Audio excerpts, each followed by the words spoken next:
how to go from worker to business owner. I'm Nate, the FitFutureMD. I upload every Monday, Wednesday, and Friday talking about fitness, health, entrepreneurship, investing. If you have any questions, leave them in the comments below. I'm here to help you. Make sure you hit that notification bell so that you don't miss any episodes. Alright, so you want to become an entrepreneur instead of being a worker, right? Well, there has to be a change in, number one, a change in mindset, right, to become that, right? So what I call this is preparing for future success, right? Right now, you've been trained your entire life to become a worker. From the time you were, a little person, you've been trained to stand in line, do what you're told, whatever. Well, being an entrepreneur is different than that, right? So, number one is that mindset, like, I'm the problem solver. I'm the one that tells people what to do. I'm the one that gives the direction to the company. Like, I have to, so if I'm going to be the person doing all that, then I have to be prepared for that. So, number one, I'm going to figure out what systems I'm going to need for my business, right? So whether that's QuickBooks, Shopify, clock in, clock out system for your employees, like, you need to learn all that stuff, right? So that's number one. You have to, in preparing for your success, you have to know what systems that company that you're going to build is going to need to be successful. And you need to, know about those systems, what systems they are, right? So whatever business you're going to go into, you have to become an expert or already be an expert in that field, right? If that means you go work for free to learn that, then that's what you do, right? So for instance, if you wanted to open up a t-shirt shop, for me, I literally walked from my condo in Atlantic Beach, and I walked all the way to a beach shop where they press t-shirts, right? And that's where I learned about t-shirts. That's where I learned about heat presses. That's where I learned a lot about retail business in general, and I was basically doing that for $7.50 an hour, right? So, all right, so as an entrepreneur, you're going to be, entrepreneurs are problem solvers, okay? So you have to train your mind to become a problem solver. So you need to start thinking about every day, just spend some time thinking about what problems could arise. So, such as this person called out, what would I do to fulfill my orders that day if this person called out? Stuff like that. If my best salesperson quit, what would I do? That type stuff.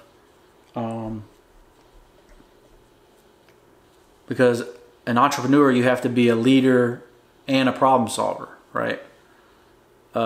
Just because your best salesperson leaves, that doesn't mean that the business is over, business is done. Like, that business still has to survive. There's still other employees that need to eat, right? And that's your responsibility as an employer, to make sure that they eat. Another thing you can do is, get with other entrepreneurs and talk to them about what problems they have, right? A lot of good businesses are created because of the problems that other entrepreneurs have, right? And you solve that problem, and that ends up becoming your business, right? So, like when email first came out, people were having to send individual emails. Well, a company called MailChimp came out with a way to email everybody and market to everybody all at one time, send a mass email. Now they're doing mass texts and all that kind of stuff. So solving problems is how you become an entrepreneur, right? You solve that problem, you have a successful business. When you're going from worker to employee, to employer, or to entrepreneur, you have to have a way to fund your business, okay? Now, most people that go from worker to employer, they begin their business with a loan from their 401k, right? The biggest business owners in the area that I live in right now, you know, they started their business by borrowing money from their 401k to fund the business, right? And they're still working their 9-to-5 job, doing the business at night and before they go to work and on the weekends, but they borrowed that money to start their business. Now, I personally didn't want to do that, so I'm not doing that, right? But that's what they did. What I do is I use whatever's left over to fund into my business to have it grow, right? And it's a little bit slower. Like, I'm not going to be sending out $20,000 a month in ads to get revenue, like, and to get growth. You know, I'm going to be, you know, that's just the difference in me and my risk tolerance, right? Because I'm not willing to risk taking money out of the market or them having to force sale everything in my 401k because I can't pay it back, or, you know, whatever. But you have to think about how you're going to fund the business, right? And when you think about that, you have to think about, well, how much money do I need? Because the ultimate goal is to leave your job and work for your business, right? Or to only have your business. And you have to figure out, well, how much money would I need to make that happen? Would you need 1 year's salary, 2 years salary? Some people feel like, you know, they only need 6 months salary. Some people, you know, are going with the FIRE movement and they literally want to be just retired and having 50,000, 60,000 come in from their, you know, making that passively, and then they'll put that into their business and start a business. You know, you have to figure out what risk tolerance that is for you, right? But for me, I'm willing to put, instead of buying beer, buying cigarettes, going out to eat, you know, I'm just going to take that money and I'm going to throw it into the business, right? And to me, that's a safer, healthier, more effective way. And that's what I choose to do, right? Number 3, what are you good at? Are you good at marketing? Are you good at sales? Are you good at, are you the perfect person that manages people? What are you good at, right? So for me, I'm not really the idea person. I'm the one that executes things, right? I'm the, what you would call an operations person. And, you know, there are people that are idea people. They just come up with ideas all the time, and they would probably be perfect for the marketing side of the business, right? Where you come up with ideas on how to market. And there's some people that aren't good at managing people. So, you know, are you one of those people that would be bad at managing people? You have to kind of self-reflect and know where your skills are. Are you good at running numbers, right? You may be the one that does all the accounting for the business, you know. But whatever you're not good at, you need to either partner with people that are good at that, or you need to have enough money to hire them, right? And, you know, lately, this has been one of the ways entrepreneurs have become successful, because now you have Fiverr and Upwork, and if you need to learn a skill, you can go learn skills on YouTube. You can, you know, if you're not good at video editing, you can source that out. You know, there's entrepreneurs out there that have made YouTube channels that literally, they don't show their face, they don't talk in, they don't do anything. They hire everything out, right? And it's their channel. They own the channel, right? And they're making $5,000-$10,000 a month off a channel they don't even do anything for, but move money around. That's called capitalism, right? So you have to figure out what you're good at. If you're good at managing people, good at managing projects, you know, that may be your spot, and you hire a sales team, you hire marketing, you know, and you just manage those people.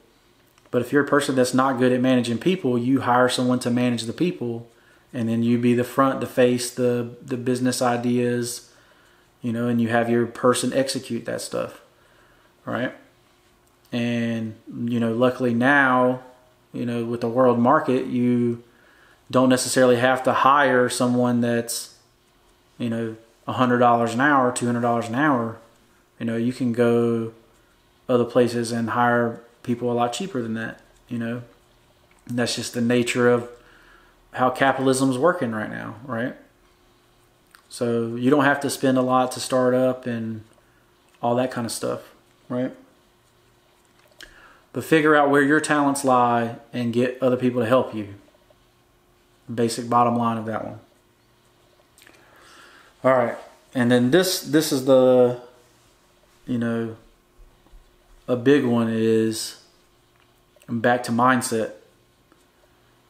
You have to train your mind to think in the levels of money that a business needs to operate, and a business needs to reach certain goals. So like I have a goal of $1 million in revenue.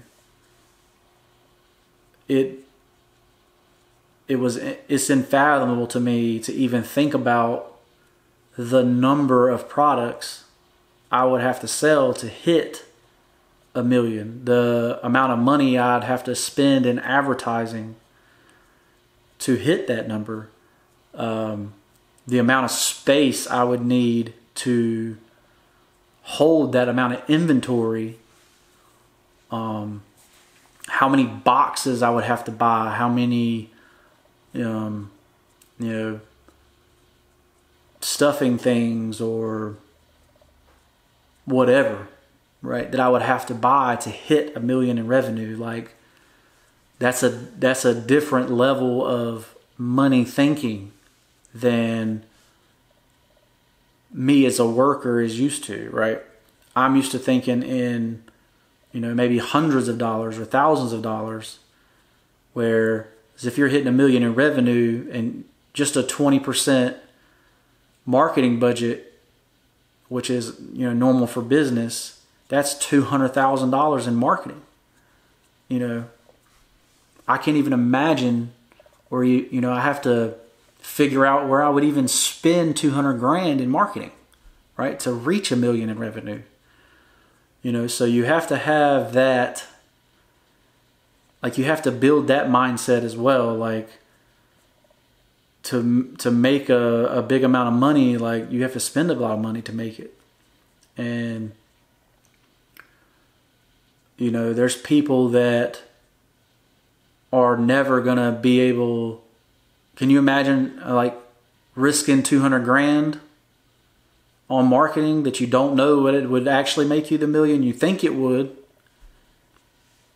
but I mean that's a lot of money. $200,000 just for marketing. That's not even including the packaging, the product, you know, shipping to get to that revenue, right? You know, it's a big difference in mindset, and you almost have to start imagining different scenarios, like, oh, we spent $2,000 in Facebook ads this month, or we spent $1,000 on Pinterest ads, or you know, you ran a TV commercial for $5,000 a month. You know, it's a big difference. Marketing is big time risk, right? Or you hired an employee for $60,000, right? Added them onto the team. You know, what are you going to do for their health insurance? What are you going to do for their 401k? You know, you got to, you know, think about which entrepreneur you're going to talk to get those things fulfilled for your employees, right? So just that kind of stuff. Obviously, then, you know, you got to start, this is the last one. You actually have to start your business, right? So you got to get the LLC, you got to get the EIN numbers, you got to get your resale permits, you know,